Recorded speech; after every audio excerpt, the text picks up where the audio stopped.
Hello friends, இந்த வீடியோவில் நம்ம குட்டீஸ் அடல்ட்ஸ் எல்லாருமே என்ஜாய் பண்ணுற மாதிரி 5 பெயிண்டிங் ஐடியாஸ் தான் பார்க்க போகிறோம். இதுக்கு நான் அக்ரைலிக் பெயிண்ட் யூஸ் பண்ண போகிறதில்ல. வாட்டர் கலர் அண்ட் ஒரு பாலடைஞ்ச போஸ்டர் கலர் எல்லாத்து வீட்லேயும் இருக்கும்னு நம்புகிறேன். உங்ககிட்ட இருக்கா இல்லையான்னு கமெண்ட்ஸில் சொல்லுங்கள். அப்புறம் டைம் வேஸ்ட் பண்ணாமல் வீடியோக்குள்ளே போகலாமா? ஃபர்ஸ்ட் ஐடியாவுக்கு நம்மளுக்கு paper, glue, water colour and salt தேவை. ஃபர்ஸ்ட்டு பேப்பரில் க்ளூவை வச்சு உங்களுக்கு தேவையான ட்ராயிங்ஸ் இல்லை பேட்டர்னை வரைஞ்சிக்கலாம். நான் கொஞ்சம் குட்டிப்பிள்ளத்தனமாக தான் வரைஞ்சிருக்கேன், பரவாயில்ல. நான் எங்கள் பாப்பா கூட செய்ய வேண்டியது, எங்கள் பாப்பா உடம்பு சரியில்லாதங்காட்டி வரல. நம்ம ஃபுல்லாக க்ளூவை வச்சு வரைஞ்சி முடித்ததையும் அது மேலே சால்ட்டை ஃபுல்லாக கொட்டிக்கணும். ரிமைனிங் இருக்கிற சால்ட்டை பேப்பரில் வச்சு நம்ம கொட்டிட்டு அதை திரும்ப எடுத்து ரீயூஸ் பண்ணிக்கலாம். நெக்ஸ்ட்டு வாட்டர் கலரை வச்சு அந்த சால்ட் மேலே நம்ம வச்சோம்னா அதுவாக ஸ்ப்ரெட் ஆகும். சூப்பராக இருக்கும், எனக்கு ரொம்ப பிடிச்சது. அதுக்கு கலர் கொடுத்தோம்னா நம்மளோட வேலை முடிஞ்சுது.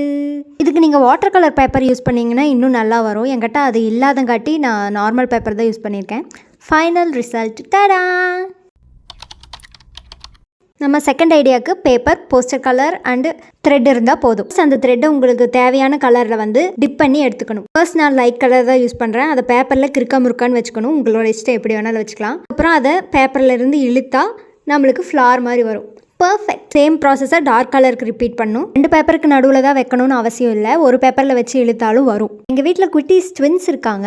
அவங்களுக்கு கிஃப்ட் தரக்காக தான் 2 பேப்பரில் பண்ணுறேன். நம்ம டிக்ஷனரியில் பர்ஃபெக்ட்டுங்கிறது நாம் என்ன பண்ணுறோமோ அதுதான். ஓகே, தனித்தனியாக பிரிச்சுட்டு ஹாப்பி பர்த்டே எழுதிட்டு பேப்பர் பின் யூஸ் பண்ணி அவங்களோட கிஃப்ட்டை அட்டாச் பண்ணிட்டேன். இது எப்படி இருக்குன்னு மறக்காமல் கமெண்ட்ஸில் சொல்லிடுங்க. நெக்ஸ்ட் ஐடியாவுக்கு பேப்பர், பழைய டூத்ப்ரஷ் ஏதாவது எடுத்துக்கணும். அதுக்கப்புறம் போஸ்டர் கலர். எங்கள் பாப்பாவோட கையை ட்ரேஸ் பண்ணி வச்சுருக்கேன். உங்களுக்கு பிடிச்ச ஷேப்பை எடுத்து கட் பண்ணி நடுவில் வச்சுக்கலாம். அதுக்கப்புறம் சிம்பிள், உங்களுக்கு பிடிச்ச கலர் எடுத்து ஸ்ப்ரே பண்ண ஆரம்பிச்சிடலாம். இது நம்ம சின்ன வயசில் இலையெல்லாம் வச்சு பண்ண ஞாபகம் எனக்கு இருக்குது. இந்த மாதிரி டூத் ப்ரஷில் பெயிண்ட் பண்ணுறது, வெண்டைக்காவை வச்சு ஃப்ளார் வரைகிறது, இதெல்லாம் நிறையா சின்ன வயசில் பெயிண்ட் பண்ணியிருப்போம்ல. உங்களுக்கு ஞாபகம் இருக்கிற பெயிண்டிங் ஐடியாஸில் எனக்கு மறக்காமல் கமெண்ட்ஸில் சொல்லுங்கள். நெக்ஸ்ட் டைம் வீடியோவில் போடலாம். ஸ்ப்ரே பண்ணி முடித்ததையும் நடுவில் இருக்கிற பேப்பரை எடுத்துட்டா அவ்வளோதான், டடா! ஃபோர்த் ஐடியாவுக்கு பேப்பர், போஸ்டர் கலர், அப்புறம் உங்கள் ஃபிங்கர்ஸ் இருந்தால் போதும். ஃபஸ்ட்டு பேப்பரில் பிளாக் ஸ்கெட்ச் வச்சு க்ராஸாக லைன் போட்டுக்கிட்டேன். அதுக்கப்புறம் ஃபிங்கரில் உங்களுக்கு பிடிச்ச கலரை வச்சுட்டு அதை பேப்பரில் அந்த லைன் மேலே பிரிண்ட் வச்சுட்டே வரணும். உங்களுக்கு என்ன சைஸ் வேணுமோ அந்த ஃபிங்கர் யூஸ் பண்ணிக்கலாம். ஃபைனலாக நம்ம குருவிகளுக்கு ஃபேஸ் வரைஞ்சா வேலை முடிஞ்சுது.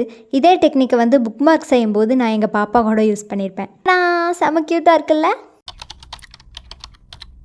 Last but not the least, இந்த டைம் நான் black colour paper, Q-tip and poster colour தான் யூஸ் பண்ண போகிறேன். கியூடிப்பில் ரெட் கலர் எடுத்து அதை சென்டரில் வச்சுட்டு நெக்ஸ்ட்டு எல்லோ கலர் எடுத்து அதை சுற்றியும் ஃப்ளவர் மாதிரி வச்சுட்டேன். நெக்ஸ்ட்டு க்ரீன் கலர் எடுத்து 2 எல்லோவுக்கு நடுவில் வச்சுட்டு வரணும். இதே ப்ராசஸை திரும்ப உங்களுக்கு என்ன கலர் வேணுனாலும் நான் அதே கலர்ஸ் தான் யூஸ் பண்ணியிருக்கேன். ஏன்னா அவ்வளோ போஸ்டர் கலர் தான் என்கிட்ட இருக்குது. இதெல்லாம் காணாமல் போயிடுச்சு. பண்ண 5 ஐடியாஸில் என்னோடய ஃபேவரட் இதுதான். செமையாக இருக்குல்ல? 2 வரையில் டாட் வச்சு முடிச்சதையும் அவ்வளோதான், டடா! இந்த வீடியோ உங்களுக்கு பிடிச்சிருக்குன்னு நம்புகிறேன். இந்த 5 ஐடியாஸில் நீங்கள் எதெல்லாம் ஆல்ரெடி ட்ரை பண்ணியிருக்கீங்க, உங்களோட ஃபேவரட் எது அப்படிங்கிறத மறக்காமல் கமெண்ட்ஸில் சொல்லிடுங்க. இந்த வீடியோ உங்களுக்கு பிடிச்சிருந்தா லைக் பண்ணுங்கள், ஷேர் பண்ணுங்கள், சப்ஸ்கிரைப் பண்ணுங்கள்.